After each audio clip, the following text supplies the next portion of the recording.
Dios le bendiga, iglesia, Dios te guarde. Qué bueno poder estar acá este día domingo. Es una gran bendición poder traerte este mensaje de la palabra del Señor. Luego de disfrutar de estas alabanzas, de este momento de exaltación al Señor y por supuesto un momento de testimonio también, exaltando el nombre de nuestro Señor Jesucristo, dando la gloria a Él por ese sacrificio en la cruz del Calvario que a cada uno de nosotros de alguna manera, o mejor dicho, de todas las formas posibles nos tocó. Y gracias a Él estamos aquí porque rendimos nuestras vidas y dependemos de Él definitivamente. Vamos a estar orando. Padre, en el nombre de Jesús, en esta hora quiero rogarte, mi Dios, que tú seas, Dios, llenando nuestras vidas y nuestros corazones. Padre, usa tu palabra, Dios, para transformar primero mi vida, para transformar la vida de cada una de las personas que están ahí, Señor, detrás de esa pantalla, escuchando, Dios Padre, en el nombre de Jesús, que tu poder, Señor Dios Padre, se perfeccione, Padre, en la vida de cada uno de los que estamos escuchando tu palabra, en el nombre de tu Hijo amado Jesucristo. Amén, amén y amén. Doy las gracias al Señor. La semana pasada el anciano Ángel Salas dio una clase magistral. Realmente quiero felicitar a mi hermano por la predicación. Me gustó muchísimo la predicación de mi hermano. Realmente me gustó cómo mi hermano se paseó por 22 versículos. No es nada fácil predicar tantos versículos. Sin embargo, mi hermano lo hizo excelentemente bien cuando habló de 3 aspectos de nosotros como hijos de Dios debemos hacer.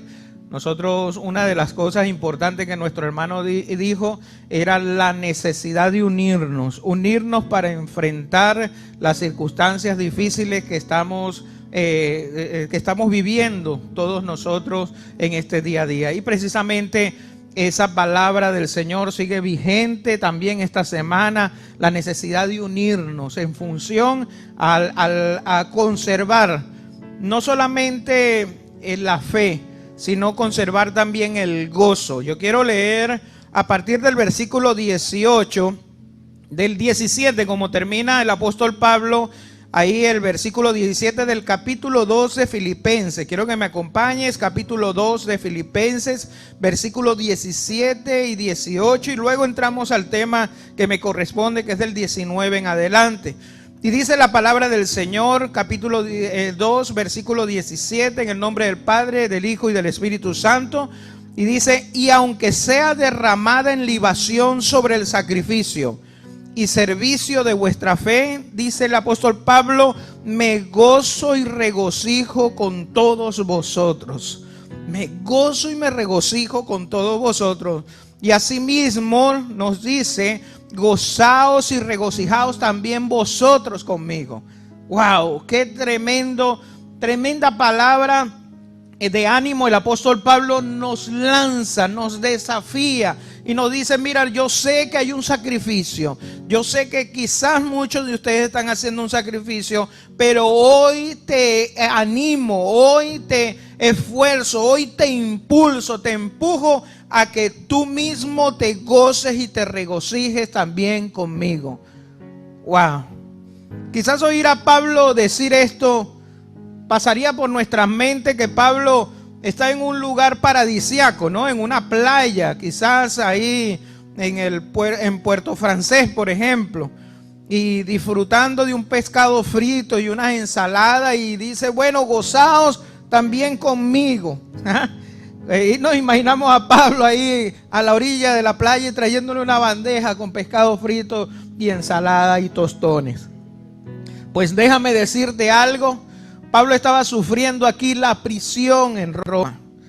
Y Pablo está diciendo desde ahí, desde la prisión, con todo lo que conlleva la prisión, inclusive de esa época, maltratos, vejaciones y todo lo que conlleva, y sobre todo el apóstol Pablo, que se le fue levantado, dicen los eruditos, se le fue levantado una una gran mentira de que él llevaba y lideraba una rebelión en contra del Imperio Romano. Y por eso el apóstol Pablo fue perseguido y fue encarcelado. Pero tú y yo sabemos por qué. Fue por causa del evangelio. Fue por sufrir por causa del evangelio. Ahora bien, yo quiero en esta mañana hablarte sobre un tema que nos compete a todos nosotros. Porque a partir del versículo 19, el apóstol Pablo, hasta el versículo 30, el apóstol Pablo nos pone dos ejemplos. Dos personas que estaban alrededor de él. Ni siquiera está hablando de su ejemplo, que era muy bien, que era magnífico, sino pone a dos personas que estaban a su alrededor. Y nos dice a cada uno de nosotros, se lo dijo a la gente de Filipo, a quien va dirigida esta carta, le dice, sigan el ejemplo de esta gente. Así que Timoteo y Epafrodito. Timoteo significa, su nombre significa el adorador o el que ama a Dios.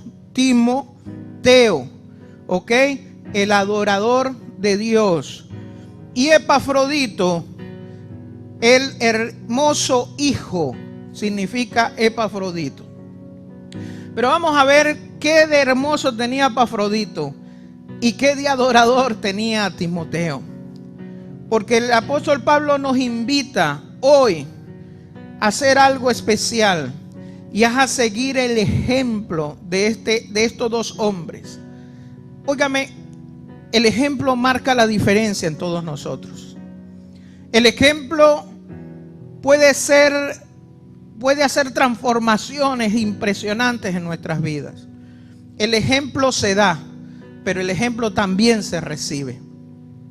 Voy a hablar de tres frases de tres hombres célebres, tres filósofos.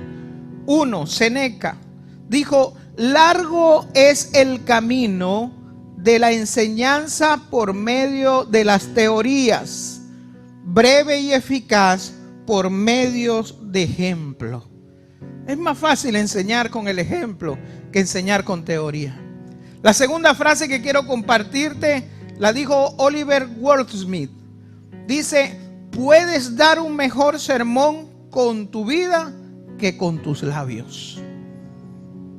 Esa tremenda frase que nosotros podemos dar un mejor sermón con nuestras vidas que con nuestros labios.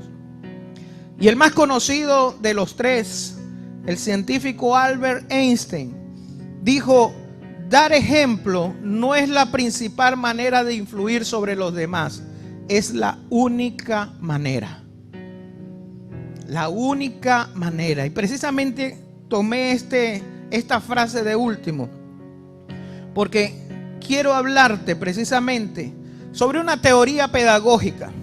Una teoría que aprendí en la universidad y se llama la teoría del aprendizaje observacional.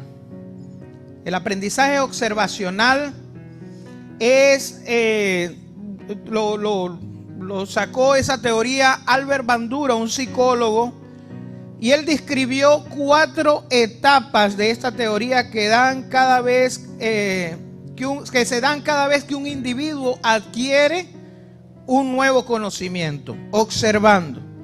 La primera etapa y el primer requisito para poder aprender a través del ejemplo o enseñar a través del ejemplo, y para que se dé cualquier tipo de aprendizaje observacional, es que el individuo preste atención al entorno en el que se encuentra.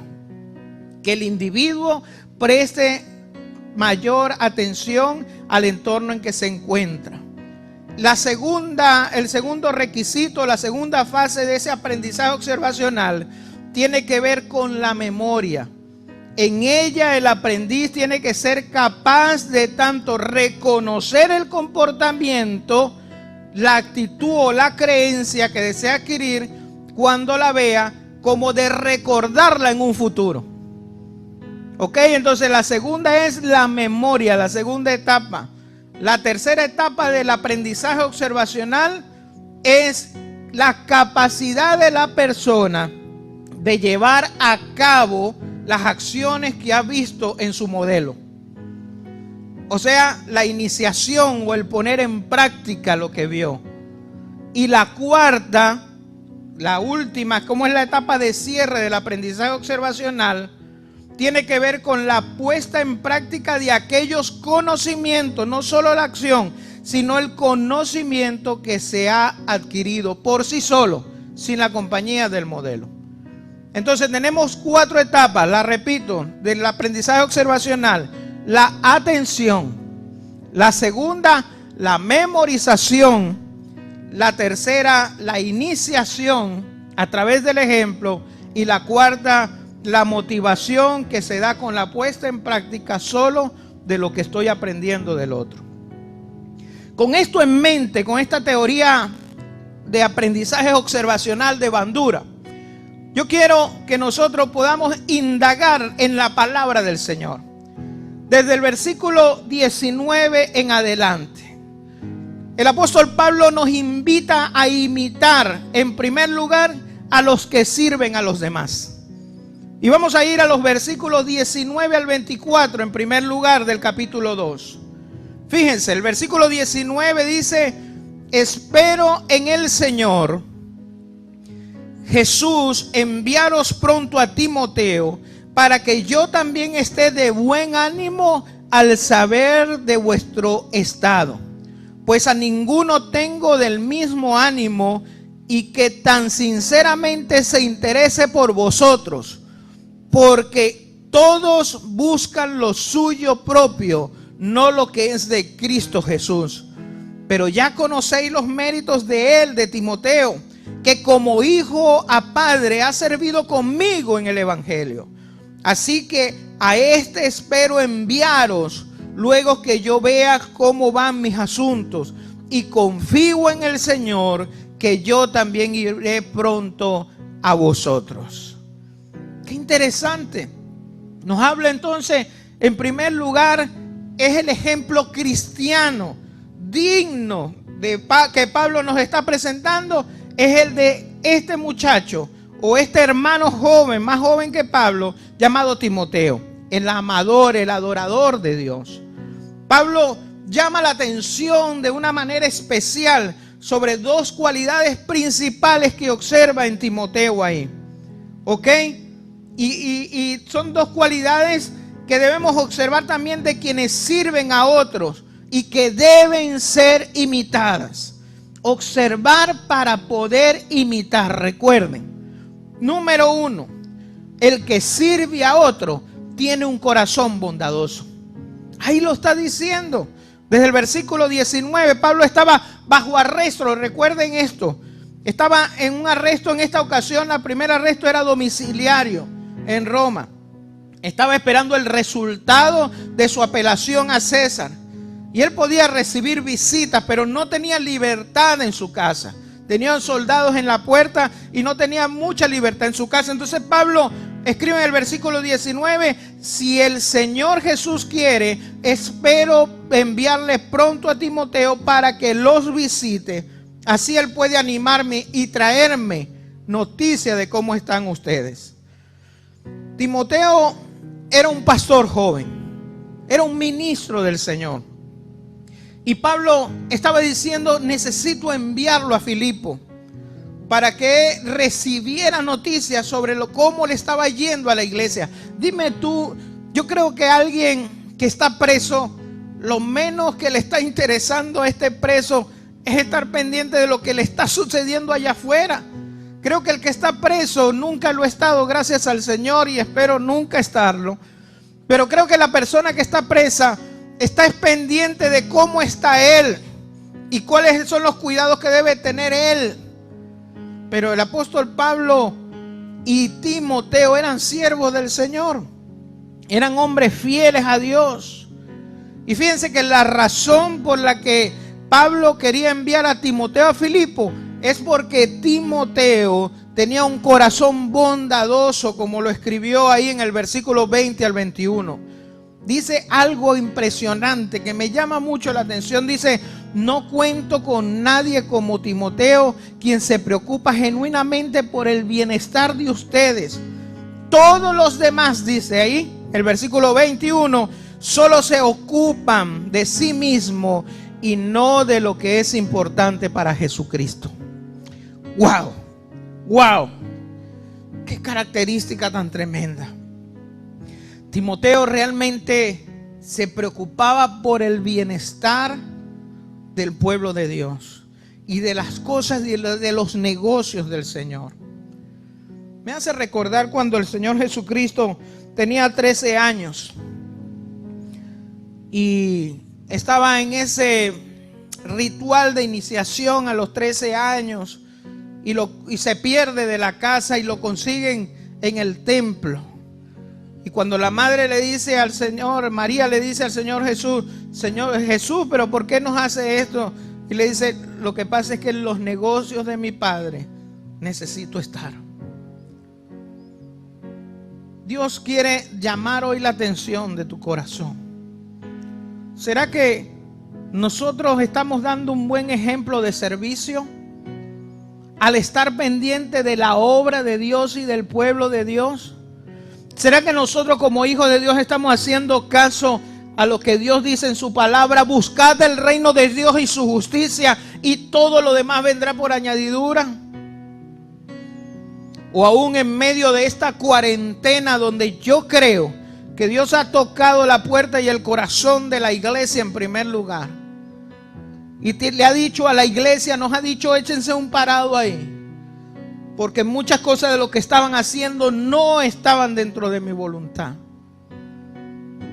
¿Será que aún en medio de esta cuarentena y de este llamado de atención, vamos a seguir pendiente de lo mío? Y primero yo, segundo yo, tercero yo. Y cuando me quede tiempo, la iglesia. Cuando me quede tiempo, la obra de Dios.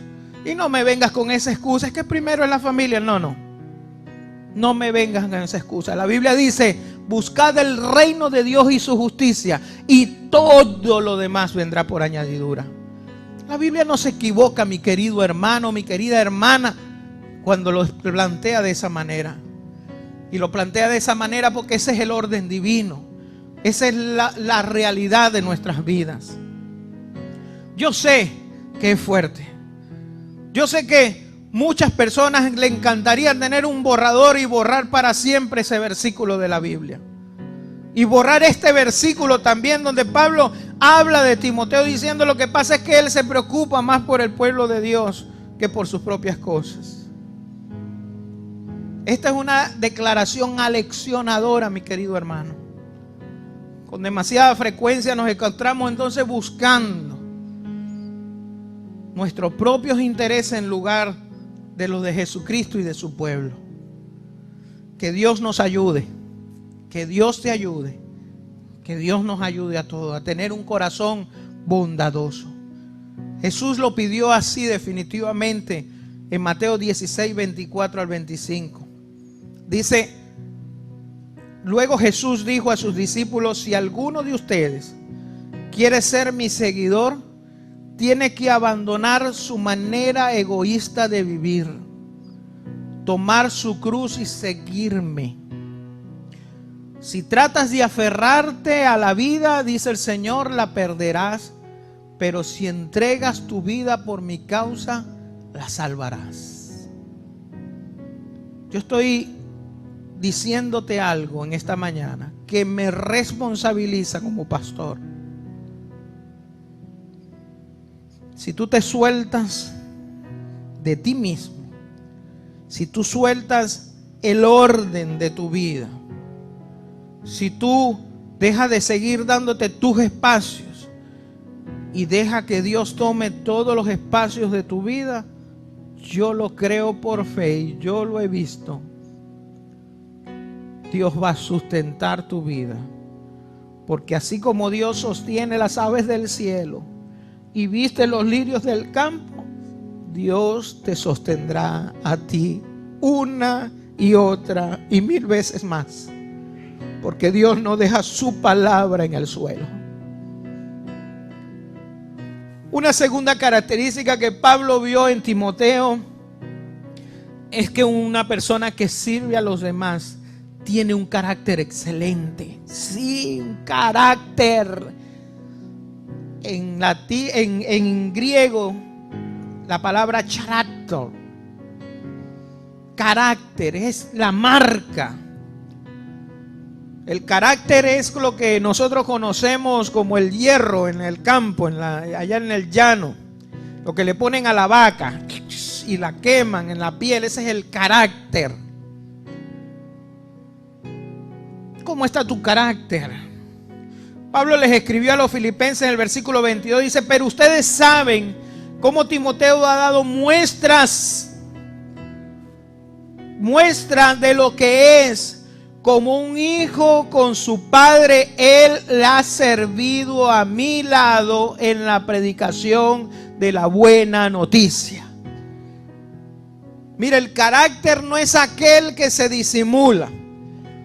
El carácter no es aquel al que la gente tiene que adivinar que eres. Hay gente que me sorprende cuando dice: no, él se congrega en mi iglesia, y me ven y me dicen: ¿quién? Fulano de tal. Fulano de tal es evangélico. Yo he vivido eso como pastor. Y a veces me toca bajar la cabeza y decir: sí, es evangélico. Por lo menos eso es lo que nos dice a nosotros en la iglesia. El carácter es lo que se muestra. Y es lo que Pablo estaba diciendo: pero ustedes saben cómo Timoteo ha dado muestra de lo que es. Con el paso del tiempo, Timoteo había demostrado ser fiel a su servicio, a Cristo y al pueblo de Dios. Pablo vio en Timoteo con gran afecto, lo vio como ese hijo afectuoso. Y me llama mucho la atención, y fíjate que él le comenta de Timoteo: había servido con él en el avance del evangelio. Y no se pierda la humildad del apóstol Pablo acá. Timoteo era un aprendiz menor, pero Pablo lo hace notar cómo Timoteo sirvió junto con él en el evangelio. Otros habían ido y venido quizás en ese ministerio del apóstol Pablo, pero el carácter de Timoteo fue probado, comprobado y aprobado por su fiel servicio en la promoción del evangelio. Nuestro hermano Timoteo demostró en su carácter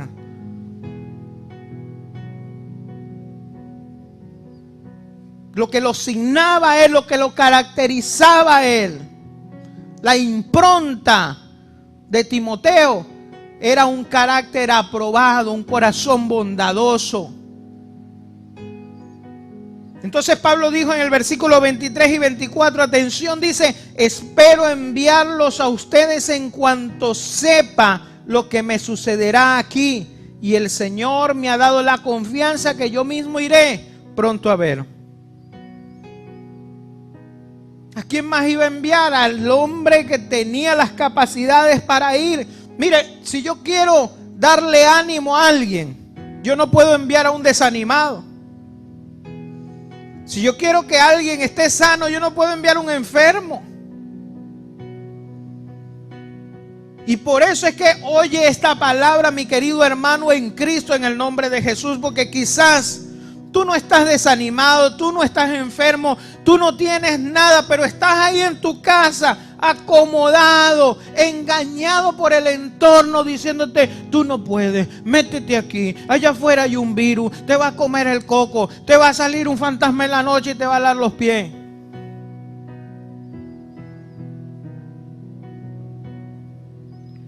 Timoteo era un pastor excelente, de excelente carácter. Tenía, en palabras de Pablo, una valía aprobada, un carácter aprobado. Mi hermano, crecemos en semejanza a Cristo cuando imitamos, cuando aprendemos observando a cristianos dignos como Timoteo. Así que hoy te digo: imita a Timoteo, imita a los que sirven a los demás, imitemos a los que tienen un corazón bondadoso, imitemos a los que tienen un carácter excelente. El segundo caso es Epafrodito. Imita a los que sufren dificultades. Epafrodito es muestra de este sufrimiento. Del versículo 25 al 30 dice: mas tuve por necesario enviaros a Epafrodito, mi hermano y colaborador y compañero de milicia, vuestro mensajero y ministrador de mis necesidades, porque él tenía gran deseo de veros a todos vosotros, y gravemente se angustió porque habéis oído que había enfermado. Pues en verdad estuvo enfermo y a punto de morir. ¿Pero qué? Pero Dios tuvo misericordia de él, y no solamente de él, sino también de mí, para que yo no tuviese tristeza sobre tristeza. Así que le envió con mayor solicitud, para que al verle de nuevo os gocéis y yo esté con menos tristeza. Así que recibidle pues en el Señor con todo gozo, y tened en estima a los que son como él. Tened en estima a los que son como él, porque por la obra de Cristo estuvo próximo a la muerte, exponiendo su vida para suplir lo que faltaba en vuestro servicio a mí. Mi hermano, imite a los que sufren dificultades. No solamente a los que tienen un corazón bondadoso, a los que le sirven a los demás, también imite a los que sufren. Ah, no, quizás usted me dirá: pastor, yo me quedo con el primero. Porque imitar al que sufre, requiere mayor compromiso, pero es la segunda etapa de tu aprendizaje de observación. Imitar al que sufre. Un cristiano digno que Pablo nos presenta es el de Epafrodito. Sabemos muy poco sobre él, pero lo que sí sé es que Epafrodito no era pastor. Epafrodito no era ni anciano, no era diácono, no era director del ministerio de alabanza, no era maestro de escuela dominical. Epafrodito fue un miembro de la iglesia de Filipo. Y esto tumba un paradigma de nuestra cabeza, pensando que los únicos que le sirven al Señor y los únicos que sufren en el ministerio somos los pastores, los ministros, los directores. Mira, hermano, para el Señor somos todos iguales. Todos sufrimos en el evangelio y todos ministramos al Señor en el evangelio. El pastor Forky esta semana dio una tremenda reflexión a los pastores de la DIEL en un devocional. Y él hablaba en la parte histórica de dónde vino esta separación entre el clero y el laicado. Algo que eso no está en la Biblia. En la Biblia sencillamente están los que servían y los que no servían. Epafrodito era de los que servían junto con Pablo. Un hombre sencillamente miembro de una iglesia, miembro de la iglesia de Filipo. Y Pablo llama la atención sobre dos facetas principales de quienes sufren dificultades que deben ser imitadas por observación. Número uno, el que sufre por los demás tiene un currículum vitae comprobado. No solamente, fíjense, hablé sobre el carácter comprobado, pero el currículum vitae es aquel documento, para los que no lo saben, que utilizamos, creado por una persona para presentar los antecedentes, las habilidades y los logros. Pues aquellos que sufren debilidades por causa de Cristo tienen un currículum probado y aprobado. Estas personas sirven de diversas formas. Fíjate, el versículo 25 dice: mientras tanto pensé que debía enviarles de vuelta a Epafrodito. El 25 él es un verdadero hermano, colaborador y compañero de lucha. Además fue el mensajero de ustedes para ayudarme en mi necesidad. Un tremendo hermano. El apóstol Pablo lo describe de esa manera. Para Pablo era un hermano, un colaborador, un compañero, un soldado, un mensajero, un ministro de su necesidad. En otras palabras, Epafrodito estaba comprometido con el avance del evangelio. Epafrodito sirvió a Pablo de diferentes maneras. No era un adicto al ocio, no era un adicto al televisor. No, ahora es Netflix. No era un adicto a YouTube. Pablo era un hombre que era adicto al servicio al Señor, a servir a Dios, a trabajar en la obra de Dios. Y donde estaba, según se lo describe el apóstol Pablo, donde estaba vemos a un hombre que servía sin ningún interés. Otra cosa, que los que sufren siempre muestran preocupación por los demás. Siempre. Mira el versículo 26, dice: lo envío porque desde hace tiempo tiene deseos de verlos y se afligió mucho cuando ustedes se enteraron que él estaba enfermo. Por favor. Se afligió porque él se enteró que los filipenses sabían que él estaba enfermo. Como lo dije, Epafrodito era miembro de esa iglesia y eso explica por qué los había estado añorando tanto. Recuerden que en ese tiempo, hermanos, no había autobús, no había tren, no había avión. Y las distancias eran largas y viajar de Filipos a Roma, oye, era ir de prácticamente de extremo a extremo.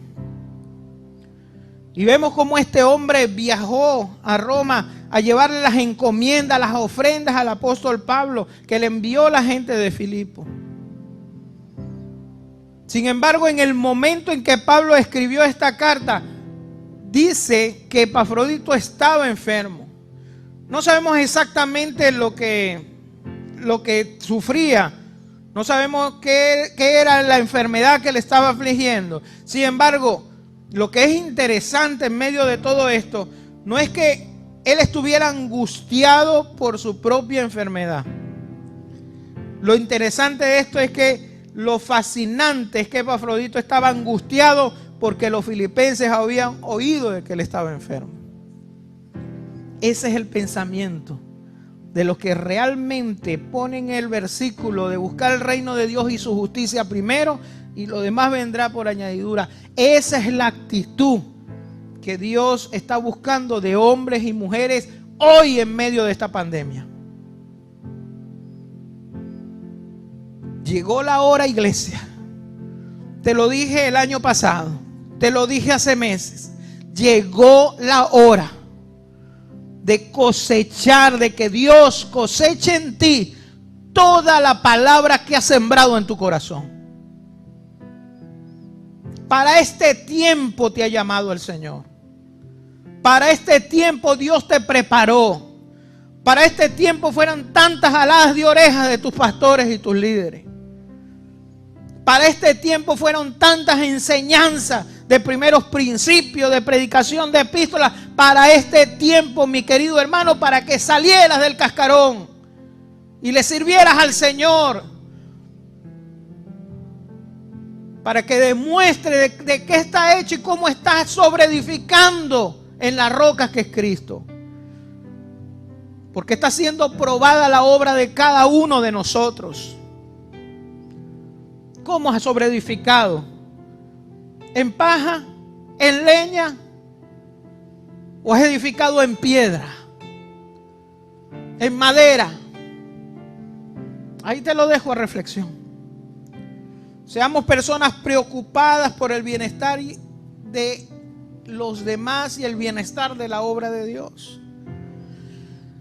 Otra cosa que vemos en Epafrodito es que los que sufren por causa del evangelio. Fíjate que Pablo dijo de Epafrodito en el versículo 27, dice: es cierto que estuvo enfermo e incluso estuvo a punto de morir, pero Dios tuvo misericordia de él, como también la tuvo de mí, para que yo no tuviera una tristeza tras otra. Quizás la tesis que tú tienes es esa: pero es que, pastor, hay que obedecer a las autoridades. Vamos a escondernos, vamos a guardarnos. No es que Epafrodito no tenía el mismo contexto, como me dijo alguien por ahí. No tenía el mismo contexto que tenemos nosotros, seguro. Al parecer Epafrodito se enfermó en el viaje entre Filipo a Roma. Y algunos comentaristas piensan que pudo haber contraído la malaria, que era común en el terreno por el que había viajado. Y yo no sé si tú lo sabes, pero la malaria se contrae. Bueno, el pastor Forky es experto en esto. Pregúntelo, llámelo. Se contrae a través de un mosquito. Y es de fácil contagio. Cualquier parecido con la realidad. En cualquier caso, fue un viaje de 800 millas que había llevado muchas semanas de viaje difícil, sin las bendiciones de la medicina moderna, y cualquiera que sea la enfermedad de Epafrodito estaba cerca de la muerte. Pero ¿sabe qué? Dios tuvo misericordia de él y no murió. Yo no sé de qué manera quiere que Dios te hable, ¿vale? Yo no sé de qué manera quiere que Dios nos hable a nosotros, la iglesia. ¿En qué Dios hemos creído? Tengamos en cuenta un detalle, que Epafrodito no era un oficial ordenado, un ministro de la iglesia. Era un miembro comulgante que sencillamente estaba ansioso por servir a Cristo y al evangelio. Entonces Pablo les dijo a los filipenses en el versículo 26: por tanto estoy más ansioso por enviarlo, para que se regocijen al verlo nuevamente, para que yo esté menos ansioso, decía Pablo. Imagínate cómo estaba ese hermano. Quiero ir a ver a los filipenses, quiero ir a Filipo, pastor, quiero ir a apóstol, quiero ir a Filipo. Entonces aquellos que sufren dificultades, tienen un currículum probado, sirven a Cristo y a su evangelio de diversas formas, muestran una preocupación real por el bienestar de los demás y están dispuestos a sufrir por causa del evangelio e inclusive a morir si es necesario. Aprendizaje por observación. Ahí tenemos el ejemplo. Yo no te voy a poner un ejemplo de aquí de Charallave. Tenemos mucho, déjame decirte. Tenemos mucho en nuestra iglesia. Pero no te voy a poner uno de acá.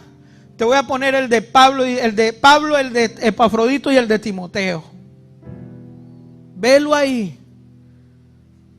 Pues déjame decirte que tanto Epafrodito como Timoteo tienen un honor merecido. Mira lo que Pablo dice en el versículo 29 al 30. Dice: recibirle pues en el Señor con todo gozo y tened en estima a los que son como Él.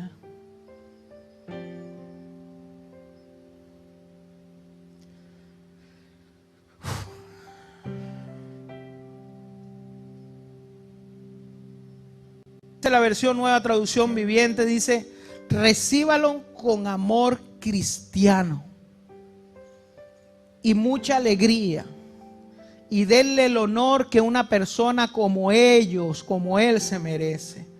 Dice: pues arriesgó su vida por la obra de Cristo y estuvo al borde de la muerte mientras hacía por mí lo que ustedes no podían desde lejos. Aquellos que sirven en el avance del evangelio, y especialmente aquellos que sufren dificultades en el avance del evangelio, mi querido hermano, mi querida hermana, mi querida iglesia, merecen honor.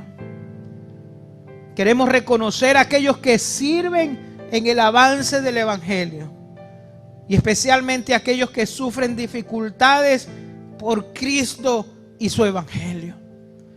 Y yo quiero reconocer hoy a uno en particular que tuvo que ver con la fundación de esta iglesia, y hoy en día se encuentra en Miami.